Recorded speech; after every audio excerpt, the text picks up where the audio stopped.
பாத்தீங்கன்னா இந்த கஷ்டம் இன்னல் துன்பம் இது போகணும்னா இந்த பிரபஞ்சத்துக்கிட்ட நம்ம எப்படி வேண்டும்? வீட்டில் இருந்து இந்த பிரபஞ்சத்தை பார்த்து எனக்கு தேவையான விஷயத்த நான் மனசை விட்டு கேட்கணும் அப்படின்னா அது கேட்குற முறைன்னு ஒன்று இருக்குது, கேட்குற டைமுன்னு ஒன்று இருக்குது, கேட்குற விஷயத்தை பார்த்து இந்த வானத்தை நோக்கி நீங்கள் உங்களோட விஷயத்த அப்படியே கண்ணீர் அழுது அழுது சத்தியமாக கேட்கக்கூடாது.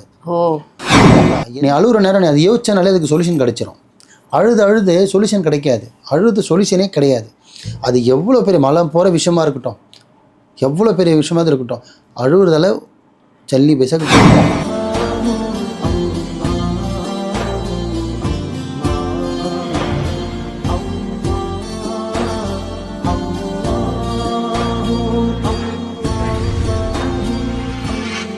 மருஜன் நேயர்கள் அனைவருக்கும் அன்பான வணக்கங்கள். புழல் காவாங்கரை MM டவர்ஸ்ல இருக்கக்கூடிய மாலிக் பாய் அவர்களை தான் சந்திக்க வந்திருக்கோம். வணக்கம் பாய். வணக்கம்மா.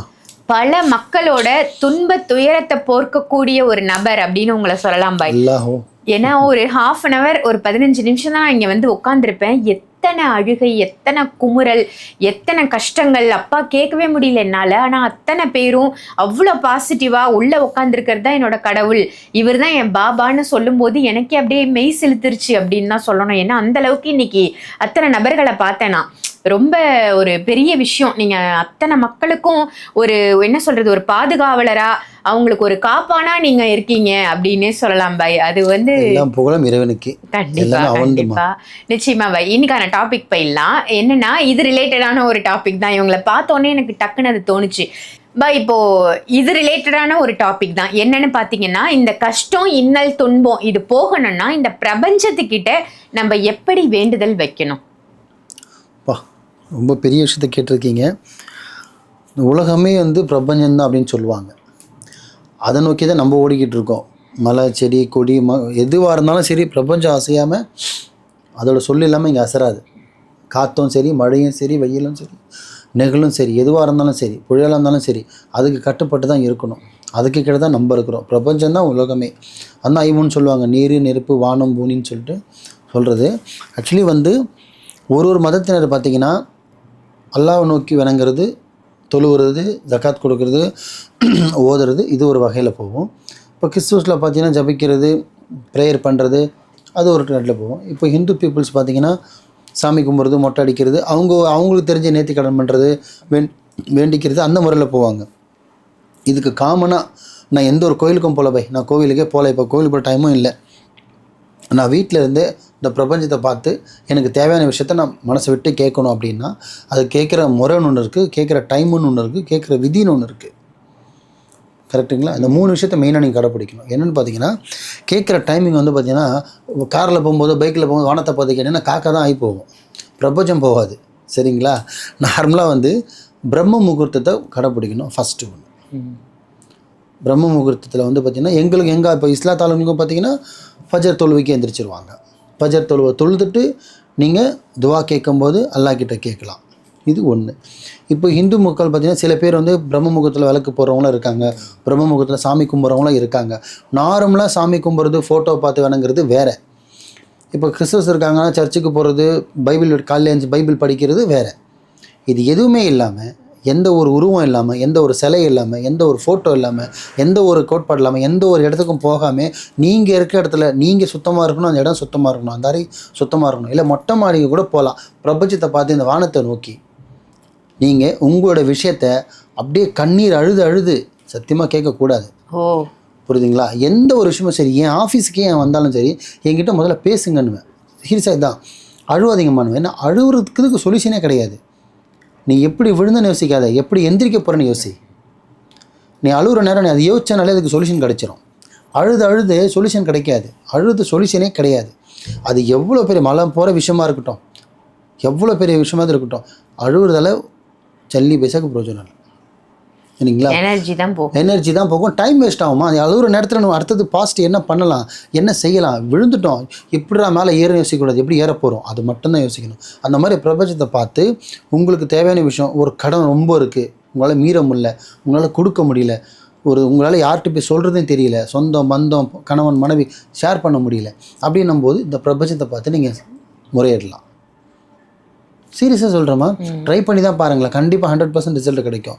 கேட்டு அன்னைக்கு கிடைக்கலனாலும் அதிகபட்சம் ஒரு 3-4 மாதத்துலேயே அது உங்களுக்கு ஒரு சொல்யூஷன் கண்டிப்பாக கொடுக்கும். ஏன்னா படித்தவனே உன்னை இறைவன் தான், படித்ததே உன்னை பிரபஞ்சம் தான். அப்போ அதை பற்றி நீ கேளு.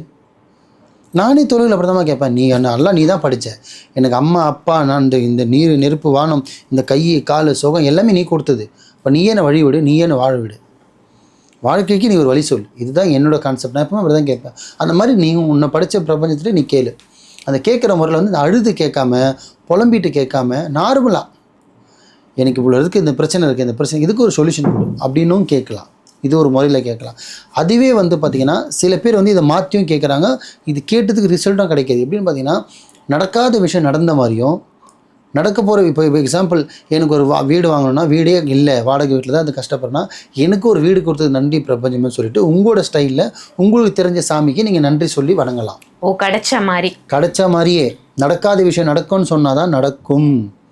அந்த மாதிரி கிடைக்காத விஷயம் கிடச்சிச்சின்னு சொன்னால் அப்போ நம்ம கொடுக்கவே இல்லையே, அப்போ நம்ம சாண்டவன் வாங்கிட்டேன்னு சொல்கிறேன், அவனுக்கு கொடுத்து தான் பார்ப்போம்னு செய்ய தோணும். இது பார்க்குறதுக்கு சில்லியாக இருக்கும், ஆனால் செஞ்சு பார்த்தீங்கன்னா நல்லாயிருக்கும். புரியுதுங்களா?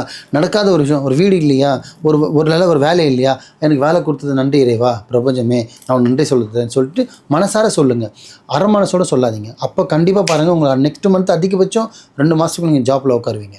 100%மா. ஒரு வெளிநாட்டு வேலை போகணுமா, இந்த மாதிரி உங்கள் வாழ்க்கையில் நீங்கள் கடந்து வர நிறைய கஷ்டத்தில் வந்து இந்த பிரபஞ்சத்தை பார்த்து அந்த பிரம்ம முகூர்த்தத்தில் எந்த மதம் சார்ந்தவனும் சரி இதை சொன்ன மாதிரி கரெக்டாக வீட்டில் உட்காந்தோ, பால்கனியில் உட்காந்தோ, மொட்டை மாடியில் உட்காந்தோ, இல்லை ஹாலில் உட்காந்தோ, பட்டு குளிச்சுட்டு சுத்தபத்தமாக இருக்கணும். தூங்கி எழுந்து பாதி கண்ணு கசிக்கிட்டே பிரபஞ்சம் வேணால் ஆந்த தான் ஆகி போகும். புரியுதுங்களா? சுத்தபட்டமாக வந்து குளிச்சுட்டு சுத்தபத்தம் நீட்டாகி நல்ல மைண்டோட பீஸ்ஃபுல்லோட மைண்டோட உட்காந்து நல்லா ஒரு காலை என்ன சொல்லு சப்பாங்கெல்லாம் போட்டுவிட்டு ஒரு பிரம்ம முகூர்த்தக்கிட்டையும் நல்லா உட்காந்து ஒரு ப்ரேயர் பண்ணுற மாதிரி நீங்கள் வேண்டிங்கன்னா 100% நடக்கும். சரிங்களா? ஏன்னா இது வந்து பார்த்திங்கன்னா இன்றைக்கி வரையுமா நான் இப்போ தான் மீடியாலே சொல்கிறேன், ஆனால் சீரியஸாகவே நான் இன்றைக்கி வரையும் நான் தொழுவ ஆரம்பித்ததுலேருந்து எனக்கு நினைவு தெரிஞ்சதுலேருந்து இன்றைக்கி வரும் பார்த்திங்கன்னா நான் வேண்டும் போது தொழுது முடிச்சு துவா கேட்கும் ஒரே வார்த்தை சொல்லுவேன், இந்த உலகத்துக்கு கொண்டு வந்தது நீ, இந்த உலகத்தை கொடுத்தது நீ, அப்பா அம்மா அண்ணன் தம்பி சொத்து இந்த டேலண்ட்டு இந்த பர்சன் இந்த எல்லாமே அழகுலேருந்து எல்லாமே நீ தானே கொடுத்த, நீயே வழி கொடு, ஏன்னா நீ தான் வழி காட்டணும். நான் இந்த உலகத்தில் ஒரு ஆளாக இருக்கணும், 100ல் ஒரு நாள் லட்சம் இருக்கக்கூடாது, 10ல் ஒருத்தனாக இருக்கணும், அது நானாக இருக்கணும். அதுக்கு நீயே வழி செலுத்து, நான் யாரையும் கெடுக்கல எதுவும் பண்ணல, இதுக்கு என்ன வழி, இது தான் என்னோடய ஸ்டைலு இன்றைக்கி சொல்கிறேன் நான் மீடியாவில். அதனால இந்த சின்ன வயசில் கூட ஒரு லெவலில் அல்லாவோட கிருபாலையும் இந்த அவுலியாக்கள் துவாவாலையும் நல்லா இருக்கேன். இந்த சின்ன வயசில் நான் எவ்வளோ குடும்பம் வாழ வச்சிட்ருக்கேன், எவ்வளோ குடும்பத்துக்கு நான் நல்லது செஞ்சிட்ருக்கேன். நம்ம ஆளுங்களுக்கு வந்து நடக்காத விஷயம் கமெண்ட்ஸில் போடுறதும், நடக்காத ஒரு எது நடக்கலையோ அதை மட்டும் கமெண்ட்ஸில் போடுவாங்க, நடக்கிறதெல்லாம் காற்றுல விட்டுருவாங்க. ஒரு பொண்ணு போயிடுச்சுன்னு கஷ்டப்பட்டு வருவாங்க, வர வச்சு கொடுத்தோன்னே பை நோட்டீஸ் எடுத்துகிட்டு வருவோம் பை, மரியாதை செலுத்துவோம் பை, அதை செய்வோம் பை, இதை செய்வோம் பைன்னு அவங்க வந்ததுக்கப்புறம் பாயின்னு சொல்லிட்டு போயிட்டே இருப்பாங்க. பாய் கூட இன்னொரு பாயின்னு போட்டு கிளம்பிடுவாங்க, முடிஞ்சிருச்சா. ஆனால் நடக்காத விஷயம் இருக்குது பாருங்கள், அதை மட்டும் ஆஃபீஸ் வாசல் வந்து குறை பேசுகிறது, கமெண்ட்ஸில் குறை பேசுகிறது, இதெல்லாம் ஒரு வேலையாக வச்சுட்ருக்காங்க. அப்போ நடந்ததெல்லாம் மறந்து, ஏன் நடந்ததுக்கப்புறம் உனக்கு தேவைப்படல நீங்கள் தெய்வத்துக்கிட்டே முறையிட்டாலுமே நடக்கிறதுக்கு ஒரு டைம் ஒன்று இருக்குமா. 100 விஷயம் கேட்டால் 100 விஷயமா அவர் பண்ணிட மாட்டாருமா. சிலது பண்ணுவார், சிலது கொஞ்சம் தடைப்பட்டு தான் பண்ணும். நம்ம ஆளுங்களுக்கு அந்த பொறுமை கிடையாது. உடனே கமெண்ட்ஸில் போடுறது, பாய் கேட்டு நான் ஃபீஸ் கொடுத்தேன், இது தினல் பண்ண நடக்கலை, நீ போட்டு எனக்கு என்ன ஆகிட போகுது. நானே எங்கள் ஆள்கிட்ட சொல்லுவேன், நான் ஒரு தடவை செய்வேன், ஒரு தடவை தான் ஃபீஸ் வாங்குவேன், ஒரு தடவை நடக்கல இன்னொரு தடவை செய்கிறேன், இன்னொரு தடவை செய்கிறேன், உனக்கு என்ன கஷ்டம், நான் கொடுக்குற பொருள் நீ செய், 3 தடவை செஞ்சு கூட அதுக்கு அதுக்கு என்ன பண்ணுமோ அதை நான் யோசிப்பேன். ஆனால் முடியலன்னு நான் கைவிடலைல்ல, என் வார்த்தை அதுதான். நான் முடியல இல்லைப்பா முடியாதுப்பா விட்டுருப்பா நான் சொல்லலைல்ல. ஏன்னா நான் ஆரம்பிக்கும் போதே வந்து இன்ட்டு போட்டு இது முடியுமா முடியாதா, நான் செஞ்சால் நடக்குமா நடக்காதான்னு பார்த்துட்டு தானே ஸ்டார்ட் பண்ணுறேன்னு. ஸோ அதுதான் மக்களுக்கு சொன்ன வருது என்னென்னா, எதுக்குமே அவசரப்படாதீங்க. எங்களை மாதிரி மாந்திரிகால்கிட்ட போனாலும் சரி, ஒரு ஜோதிடர்கிட்ட போனாலும் சரி, இல்லை ஒரு கோயில் குளத்துக்கு போனாலும் சரி, இல்லை ஒரு சர்ச்சுக்கு போனாலும் சரி, இல்லை ஒரு குருவோ சித்தர் வழிபாடு எது பண்ணாலுமே தயவு செஞ்சு அவசரப்படாதீங்க. இது ஒன்றும் உங்களுக்கு ஓலாவோ ஊபரோ கிடையாது, கூப்பிட்டோன்னு வர்றதுக்கு. தெய்வம் கூப்பிட தான் வரும். 100 நாள் உனக்கு 48 நாள் பரிகாரம் செய்யணும், 48 நாள் நீ செய்யணும். 30-20 நாள் நல்லா செஞ்சுட்டு 20 நாள் நீ காற்றுல விட்டு 10 நாள் ட்ரிங்க்ஸ் வச்சு பண்ணுனா அப்புறம் பரிகாரம் எங்கே வேலை செய்யும்? பரிகாரம் சுரிகாரம் ஆகிடுது. இங்கே அதுதானே ஆகுது. எதுக்குன்ற சுத்தபத்தமாக இருக்கணும், செய்கிற விஷயத்த கரெக்டாக செஞ்சுப்பார், கண்டிப்பாக அவனுக்கு பிரபஞ்சம் கூட நிற்கும். ஸோ அதை வணங்குறத கரெக்டான ஒரு முறையில் கரெக்டான டைமில் பிரம்ம முகூர்த்தத்தில் உங்களுக்கு நடந்த விஷயத்தையும் நீங்கள் வேண்டலாம், நடக்காத விஷயத்துக்கும் நடந்த மாதிரியும் வேண்டலாம். இது ரெண்டுத்தையும் பயன்படுத்தி பாருங்கள், கண்டிப்பாக ஒரு நல்ல ரிசல்ட் வரும். ரொம்ப அருமையாக சொல்லியிருக்கீங்க பாய். Super super. அதுவும் நீங்கள் வந்து நடக்காததை நடந்த மாதிரி வேண்ட சொல்றது இன்னும் நல்ல பாசிட்டிவ் எனர்ஜியை கொடுக்குது. நல்ல ஒரு அற்புதமான தகவல், பிரபஞ்சத்துக்கிட்ட எப்படி வேண்டணும் அப்படிங்கிறது. அருமையான தகவல் அளித்தமைக்கு நன்றி பாய். நன்றிம்மா.